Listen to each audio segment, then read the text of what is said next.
Sejam todos muito bem-vindos à Sociedade Beneficente Espírita Bezerra de Menezes. Vamos iniciar o nosso Evangelho no Lar.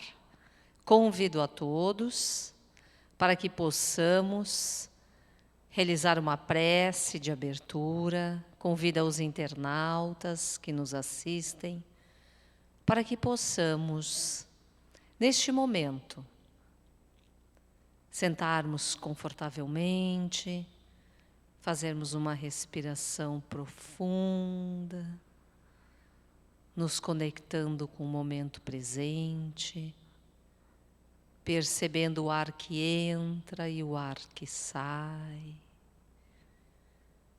E mais serenos, vamos elevar o nosso pensamento ao Mestre Jesus. Nesta manhã,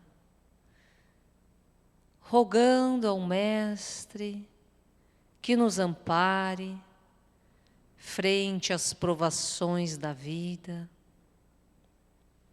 para que tenhamos a coragem moral, a força e o bom ânimo para vencermos as vicissitudes que se apresentam ao longo do nosso caminho. Que possamos encontrar no Evangelho a força, os esclarecimentos, para que nossas escolhas diárias sejam regadas de amor, compreensão, paciência e perdão. Nesta manhã, o Mestre Jesus, que teu amor, que a tua paciência, que a tua misericórdia e o teu perdão envolva todos os irmãos presentes que nos acompanham neste Evangelho no Lar, em muita luz, em muita paz. Que assim seja. Meus queridos irmãos, então sejam todos muito bem-vindos. Meu nome é Jaqueline Kinzel, sou trabalhadora da explanação do Evangelho no Lar. E esta manhã nós vamos conversar com vocês a respeito desta prática do Evangelho do Lar e também vamos ler um trecho no Evangelho segundo o Espiritismo, que nos coube hoje pela manhã. Iniciaremos com a leitura do Evangelho em voz alta, como fazemos nos nossos lares, assim como iniciamos com uma prece também. O item de hoje, para quem quiser nos acompanhar, é o capítulo 5, Bem-aventurados os aflitos. Item 10, capítulo 5, item 10. Os espíritos não podem aspirar à completa felicidade até que não se tenham tornado puros. Qualquer mácula lhes interdita a entrada nos mundos ditosos. Então, Allan Kardec está nos trazendo um grande ensinamento. Para que tenhamos calma e paciência, pois a felicidade aonde nos encontramos, no mundo em que estamos, é uma felicidade ainda relativa, que nós não temos como aspirar à completa felicidade, pois que ela é uma conquista destes espíritos puros que alcançaram esse estágio de evolução moral, aonde esses espíritos não infringem mais as leis de Deus. Toda a conduta, todo o pensamento deles está sempre em consonância com o amor do Pai, com a vontade do Pai e com as suas leis. Portanto, esses irmãos, esses espíritos puros, eles vivem nos mundos ditosos. É claro que todos nós chegaremos a esse estágio evolutivo mais à frente. Mas, por enquanto, como nos encontramos na entrada do mundo de regeneração, que nos convida ao despertamento espiritual, nos convida a despertarmos para as verdades espirituais e a buscarmos, através do Evangelho segundo o Espiritismo, a nossa transformação moral. E nos diz Kardec que são como os passageiros de um navio, onde há pestosos, os quais se vede o acesso à cidade a que aportem, até que hajam se expurgado.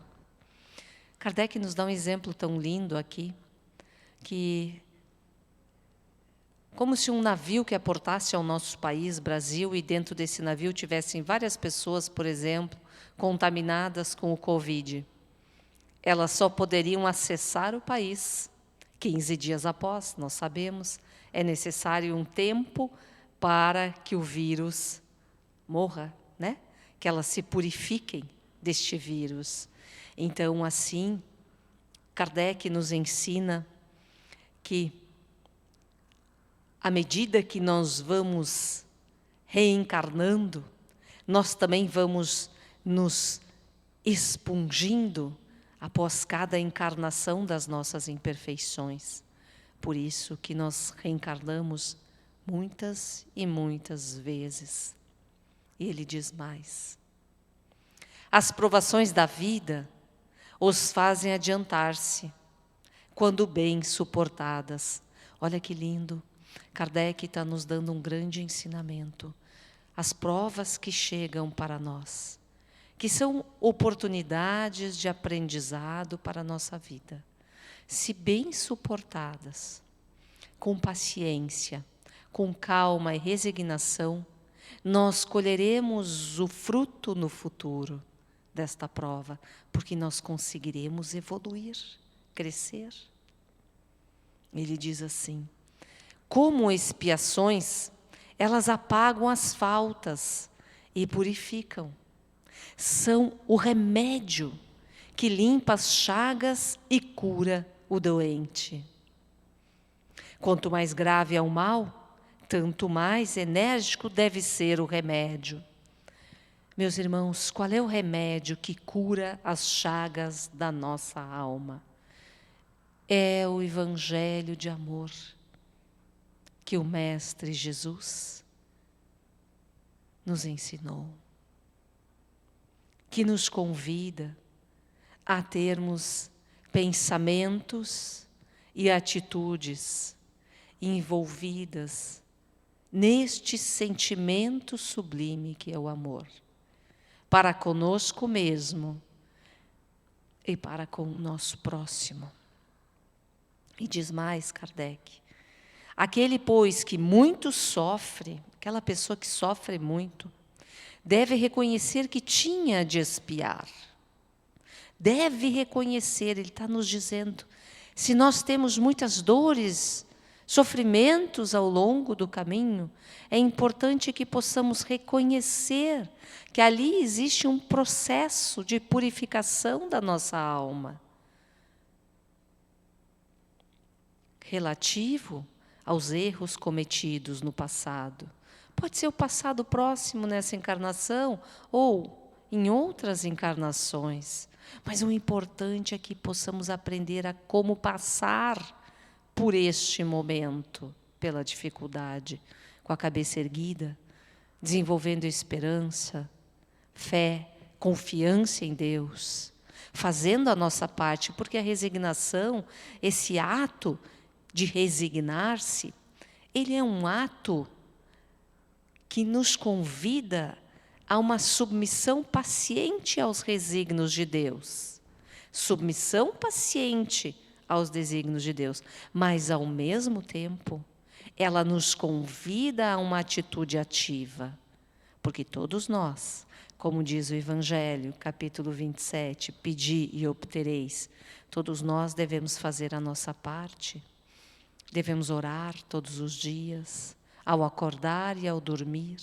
Elevar o nosso pensamento a Deus, pedindo força e coragem, principalmente a moral, para vencermos os desafios do dia a dia. E diz no final deste trecho Kardec: dele depende, pela resignação, tornar proveitoso o seu sofrimento e não lhe estragar o fruto com as suas impaciências, visto que, do contrário, terá de recomeçar. E aqui ele finaliza com mais um ensinamento.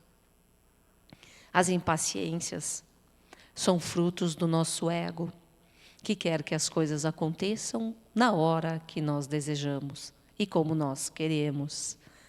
Então, Kardec nos convida a sermos mais pacientes, muito pacientes, buscarmos na calma e na resignação os frutos doces da felicidade futura. A regeneração nos convida a termos paciência conosco e com os irmãos do caminho. Pois como ainda somos, como a parábola do joio e do trigo, em que Jesus ensina que é necessário que o joio cresça, assim como o trigo, para que no momento da ceifa, no tempo de Deus, ele possa ser extirpado do nosso coração.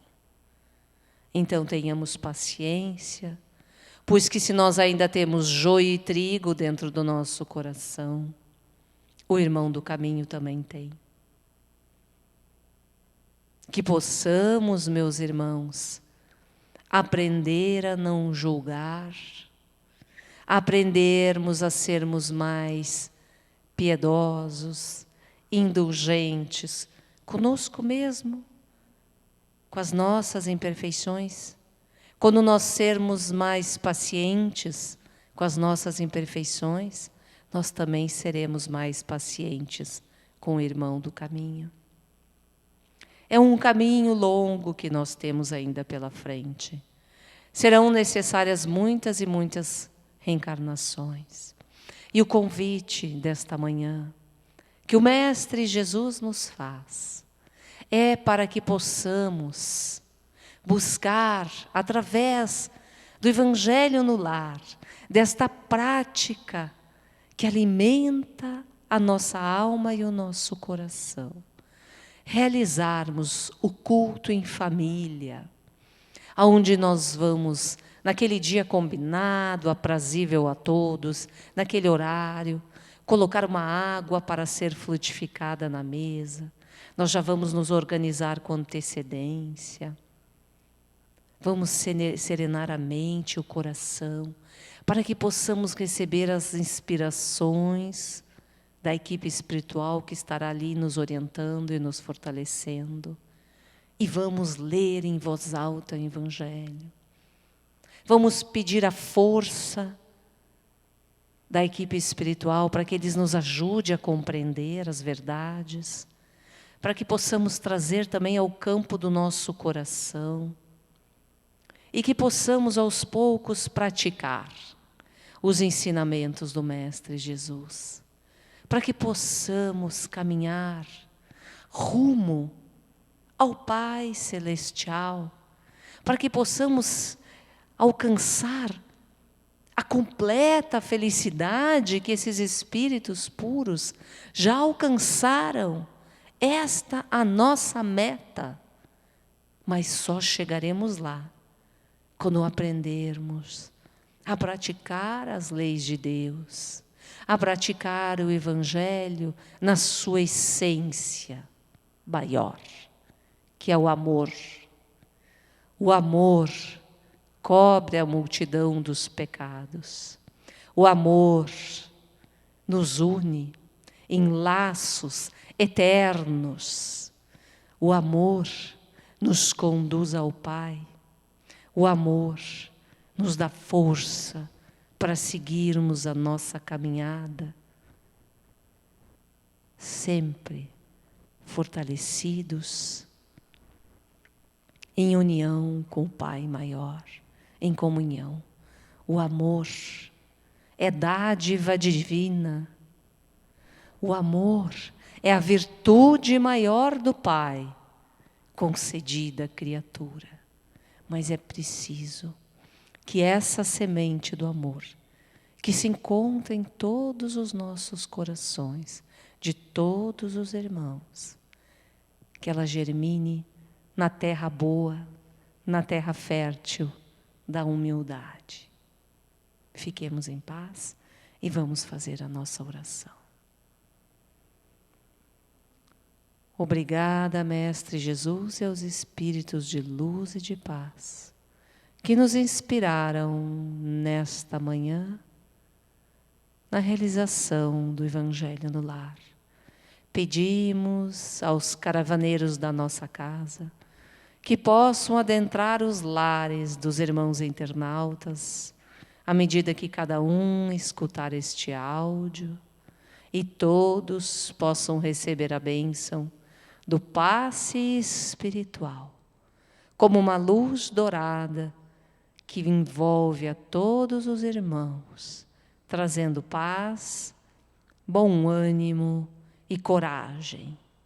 Pedimos também que a asepsia dos lares seja realizada e os irmãos desencarnados que necessitem de amparo espiritual possam receber todo acolhimento da equipe de Dr. Adolfo Bezerra de Menezes. Luz e paz, que assim seja.